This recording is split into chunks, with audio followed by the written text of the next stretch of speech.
विश्व बीकी है, शिव का बच्चा है। भले उसको नहीं पता कि मेरा बाप धरती पे आया हुआ है, अनजान है वो, इस मेले में भूल गया है अपने बाप को। भक्ति में कहा है कि मिलो ना मंदिर ना मस्जिद में, ढूंढ लो नहीं मिलूंगा। मिलो ना मंदिर ना मस्जिद में, मिलो ना गिरजा गुरुद्वारे में, प्रेम बिंदु में तुम ढूंढो, तुरंत प्रकट हो जाऊं मैं।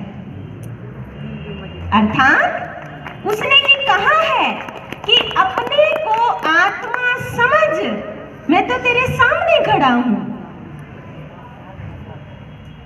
हम जितने भी बैठे हैं हर एक को क्या बोलते हैं? ओम शांति बोलते हैं ना। तो लोगों ने हमारा नाम क्या रख दिया? ओम शांति वाले, है ना? बोलते हैं ना ओम शांति वाले।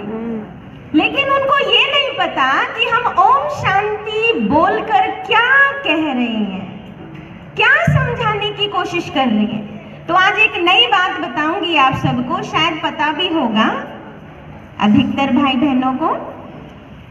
हम जब ओम शांति बोलते हैं ना तो 3 बार ओम शांति बोलते हैं।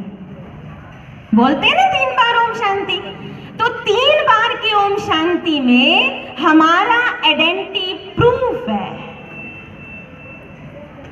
हर एक का 3 बातों से आइडेंटिटी प्रूफ होता है ना। कौन हो, किसके हो और कहां रहते हो, यही बातें होती है ना। तो 3 बार की ओम शांति में हम एक दूसरे से क्या देते हैं, उसका एड्रेस उसको बताते हैं। पहली बार का ओम शांति बोलते हैं तो क्या बताते हैं? आप एक आत्मा हो। आपका नाम जो है, आपकी पहचान जो है वो ये है कि आप एक आत्मा हो और आप एक शांत आत्मा हो। दूसरी बात, आप परम धाम के रहने वाले हो और ये हम सबको पता है।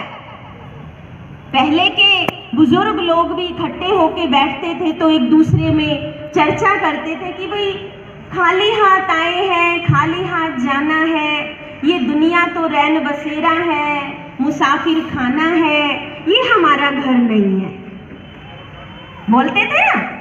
तो जब ये हमारा घर है ही नहीं तो इसका मतलब कहीं और है हमारा घर। तो वो दूसरे बात में हम अपने घर का परिचय देते हैं कि आप कहाँ के रहने वाले हो, आप परम धाम के रहने वाले हो। फिर तीसरी बार बोलते हैं, उसमें क्या आता है कि आप किसके संतान हो, आपका पिता कौन है। तो क्या बताते हैं?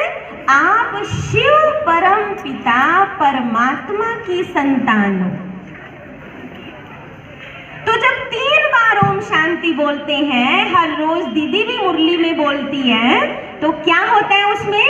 क्या महसूस करते हैं हम? मैं आत्मा शांत स्वरूप हूँ, शांति धाम की रहने वाली हूँ, शांति के सागर शिव पिता की संतान हूँ। ये उसमें उनका परिचय दे देते हैं। और एक बार बाबा ने कहा था, अगर जिसके पास ये परिचय होगा वो धर्मराज को भी टाटा करता जाएगा। अगर जिसके पास ये 3 बातें याद होंगी, पक्की याद होंगी, और औरों को भी कराएगा। तो जब हम किसी को ये परिचय देते हैं कि आप कौन हो, आप कहां से आए हो, आप किसकी संतान हो, तो इन 3 बातों में सारे ज्ञान का सार समझ में आ जाता है। और आजकल तो हर किसी को मन की बीमारी ज्यादा लगी हुई है ना। तो हम ब्राह्मणों के पास तो बहुत अच्छा फार्मूला है कि मन की बीमारी जिसको है उसको ये पाठ पक्का करा दो, क्योंकि मन तो आत्मा की शक्ति है ना। मन कमजोर तब होता है जब अपनी पहचान नहीं होती, मैं कौन हूं, मैं कौन हूं। है छोटी सी पहेली, लेकिन इसका जो राज है बहुत गहरा है। और जो पुराने पुराने ब्राह्मण है ना, अधिकतर इस बात में फेल भी हो गए हैं। इसलिए बाबा क्या कहते हैं, महारथियों का योग नहीं है।